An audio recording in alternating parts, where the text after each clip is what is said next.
नमस्कार दोस्तों, स्वागत है एक बार फिर से आपका अपने YouTube चैनल ज्ञान ऑटोमेशन में। दोस्तों, जैसा कि आप सभी लोगों को पता है कि हमारा पीएलसी का सेशन स्टार्ट हो चुका है और आज उसका क्लास है तीसरा, जिसमें आज हम लोग समझेंगे सॉफ्टवेयर इंट्रोडक्शन के बारे में। पिछले क्लास में हमने एड्रेसिंग स्कीम के बारे में सीखा था और उसके पहले क्लास में जो पीएलसी इंट्रोडक्शन से रिलेटेड चीजें थी, वो सारी चीजें हमने सीख लिया था। आज से हम लोगों का सॉफ्टवेयर स्टार्ट हो रहा है और हम लोग सॉफ्टवेयर पे काम करना सीखेंगे। लेकिन आज के क्लास में हम फुल सॉफ्टवेयर का इंट्रोडक्शन देंगे। तो अभी हम लोग सीमेंस पीएलसी को लेकर के चल रहे थे। तो सीमेंस पीएलसी में प्रोग्रामिंग करने के लिए जो सॉफ्टवेयर है, अगर आप लोगो पीएलसी पे प्रोग्रामिंग कर रहे हैं तो उसके लिए लोगो सॉफ्ट होता है। अगर आप मान लीजिए S7200 पीएलसी पे काम कर रहे हैं तो उसके लिए ये स्टेप 7 माइक्रोबिन सॉफ्टवेयर होता है। और अगर मान लीजिए आपके पास 1200 पीएलसी या 1400 पीएलसी है तो उसके लिए टीआईए पोर्टल सॉफ्टवेयर होता है।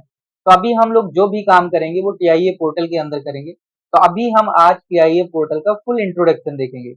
अगर आपके पास टीआईए पोर्टल नहीं है, अगर आप डाउनलोड करना चाहते हैं तो आपको अपना गूगल क्रोम ओपन करना है और गूगल क्रोम में जा करके आप यहाँ से टीआईए पोर्टल डाउनलोड कर सकते हैं। ठीक है, आपको यहाँ पर लिखना है टीआईए पोर्टल और उसके बाद में जिस भी वर्जन का डाउनलोड करना है, वर्जन 16 17 आपको लिखना है और डाउनलोड पे लिख करके क्लिक करना है। उसके बाद जो पहली वेबसाइट होगी यहाँ से, चाहे पीएलसी फॉर मी चाहे पीएलसी 247, यहाँ से आपको जाना है और फिर क्या करना है, डाउनलोड कर लेना है। इसमें आपको डाउनलोड का एक लिंक मिलेगा और इसमें पूरा डाउनलोड का स्टेप बाय स्टेप इंस्टॉल करने का तरीका भी बताया गया है, तो आप बिल्कुल आसानी से कर सकते हैं। तो अभी हमारे पास ये टीआईए पोर्टल इंस्टॉल है। अब आपको इसमें करना क्या है कि टीआईए पोर्टल सबसे पहले ओपन करना है। टीआईए पोर्टल चलाने के लिए आपके पास सिस्टम जो है उसका कम से कम 8 GB रैम होना चाहिए। एसएसडी जो है कम से कम 512 होना चाहिए, प्रॉपरली तब चलेगा। चलेगा तो कम रैम में भी और कम एसएसडी में भी, लेकिन बहुत आपका लैपटॉप हैंग करेगा, प्रॉपरली काम नहीं कर पाएगा। ठीक है, तो अभी हमने टीआईए पोर्टल ओपन कर लिया। जैसे ही आप टीआईए पोर्टल ओपन करोगे सबसे पहले आपके सामने एक छोटा सा ऐसा पॉपअप खुलेगा जिसमें यहाँ ऊपर लिखा है टोटली इंटीग्रेटेड ऑटोमेशन। ये टीआईए का फुल फॉर्म होता है। इसको टोटली इंटीग्रेटेड ऑटोमेशन इसलिए बोला गया है क्योंकि इसके अंदर हम पीएलसी, एचएमआई, स्काडा और सर्वो मतलब ड्राइव वगैरह सारी चीजें जो है इसकी प्रोग्रामिंग करते हैं, इसीलिए इसको टोटली इंटीग्रेटेड ऑटोमेशन बोला गया है। अब क्या करते हैं कि यहाँ से सबसे पहला ऑप्शन आता है ओपन एग्जिटिंग प्रोजेक्ट। इसका मतलब है कि आपने ऑलरेडी कोई प्रोजेक्ट बना करके रखा है, वहां से आप ओपन करना चाहते हैं। दूसरा ऑप्शन आता है क्रिएट न्यू प्रोजेक्ट। यहाँ से आपको नया प्रोजेक्ट क्रिएट करना है। अगर आप प्रोजेक्ट का कोई नाम देना चाहते हैं, ठीक है, तो यहाँ से दे सकते हैं। जैसे मान लो मैंने नेम दे दिया कोई, अपना ज्ञान ऑटोमेशन नेम दे दिया मैंने। ठीक है, तो ऐसे ही आप कोई भी नेम दे सकते हैं। उसके नीचे आता है माइग्रेट प्रोजेक्ट। अगर आपको कोई प्रोजेक्ट माइग्रेट करना है तो आप उसको कर सकते हैं। उसके नीचे आता है वेलकम टूर, मतलब इस पे क्लिक करते ही आप सीमेंस की वेबसाइट पे पहुंच जाओगे और वहां से रिलेटेड चीजें आप जान पाओगे। उसके जस्ट नीचे इंस्टॉल सॉफ्टवेयर का ऑप्शन है, इसमें सॉफ्टवेयर से रिलेटेड चीजें हैं और यहाँ पर हेल्प का ऑप्शन मिलेगा जहां से आप हेल्प में जाकर के सारी चीजें आप देख सकते हो।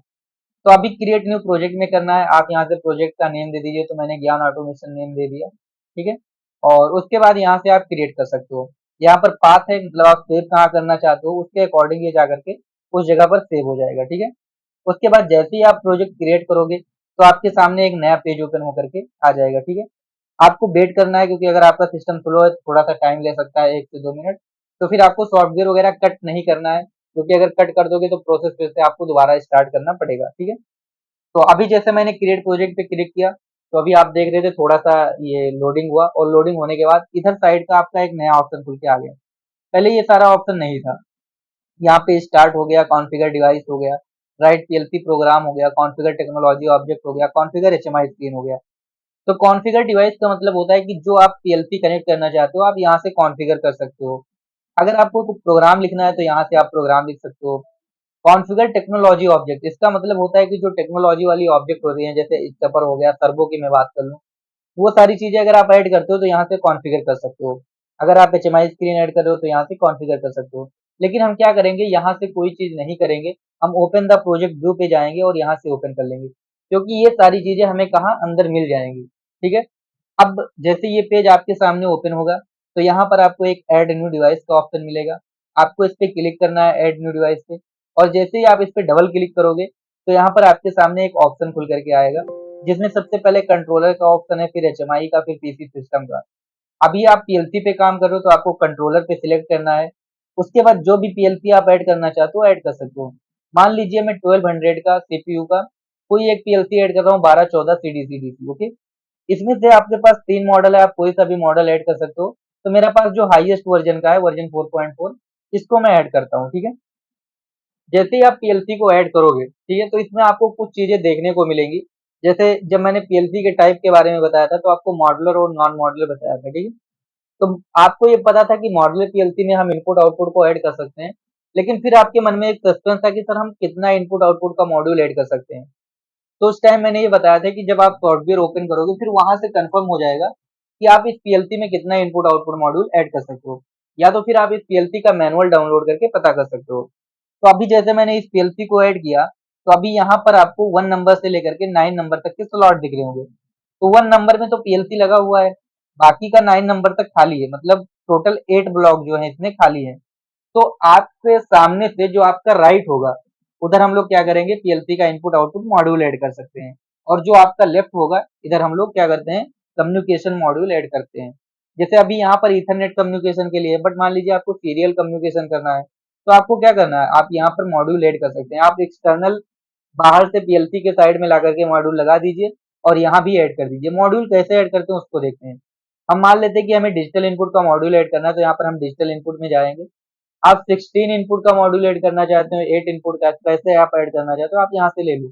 मैंने मान लो 8 इनपुट का ऐड करना चाहते हो, तो मैंने ऐड इनपुट पे क्लिक किया और इसको ला करके इस पे मैंने यहाँ पर ओके कर दिया। तो ये यहाँ पर ऐड हो गया। ठीक है, अगर आप हार्डवेयर में ऐड कर रहे हो तो आपको यहाँ भी कॉन्फ़िगर करना पड़ेगा, तभी ये काम करेगा, नहीं तो काम नहीं करेगा। ठीक है, मान लीजिए आप आउटपुट का ऐड करना चाहते हो, तो यहाँ से आप आउटपुट पे क्लिक करो, यहाँ से आप आउटपुट का भी मॉड्यूल ऐड कर सकते हो।